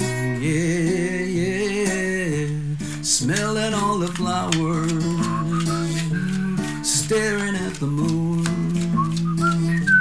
I listen to the waves come crashing down, down. Whoa, whoa, I'm waiting on the will of heaven today.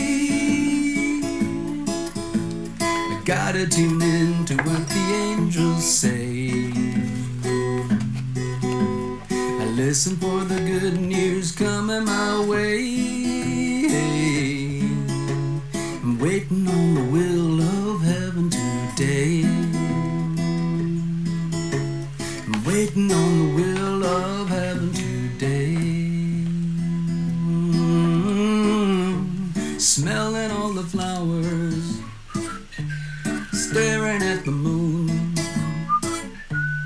Listen to the waves come crashing down, down.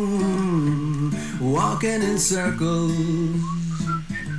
feeding all the birds, climbing up a mountain, looking around. Yeah, yeah, yeah, I'm waiting on the will of heaven today. I gotta tune in to what the angels say. I'm waiting on the good news coming my way. I'm waiting on the will of heaven today. I'm waiting on the will of heaven today. Do, do, do, do, do, do, do, do. Do, do, do, do, do, do, do, do. Do, do, do, do, ba-do, ba-do, do, do, do. Do, do, do, do, do, do, do, do. Do, do, do, do, do, do, do. I'm waiting on the will of heaven today. I gotta tune in to what the angels say. I listen for the good news coming my way. I'm waiting on the will of heaven today. I'm waiting on the will of heaven today. I'm waiting on the will of heaven today. Yay! Okay, here's my two-way song again. Yay, I'm so proud of this. Okay, I'm calling this my 2A song. It's from TarotLumination. It's pretty rough, but I hope you get something out of it.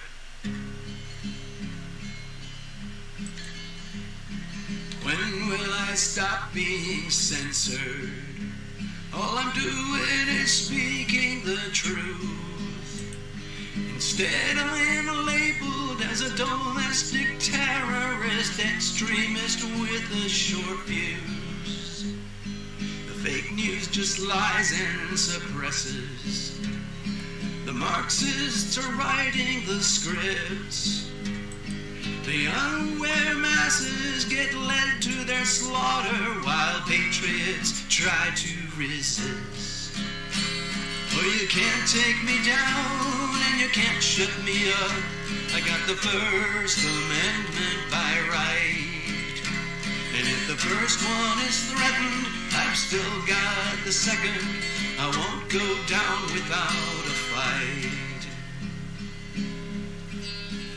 Yes, we still have our sweet Constitution, but it's severely being abused.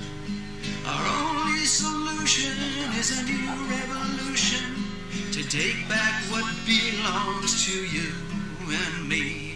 I'm I'm sick of the perverts and pedos trying to normalize child sacrifice. They revel in evil and their satanic rituals packaged in their delicious lies. No, you can't take me down and you can't shut me up. I got the First Amendment by right. And if the first one is threatened, I've still got the second. I won't go down without a fight.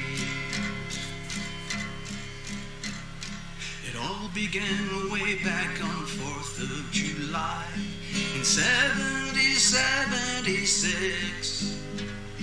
The founders and fighters gave their lives for our freedom.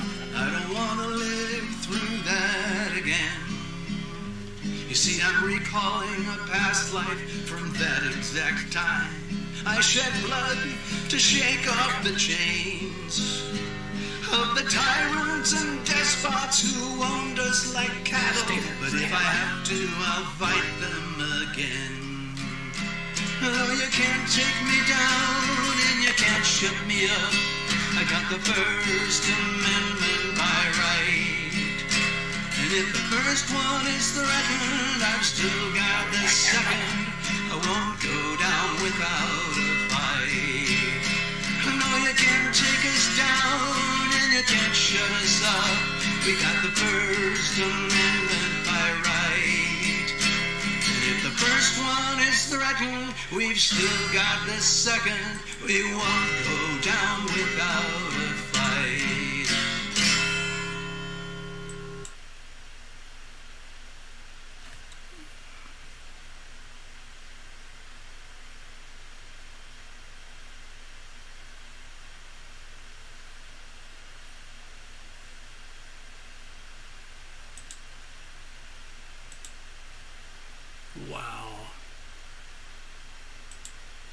Wow.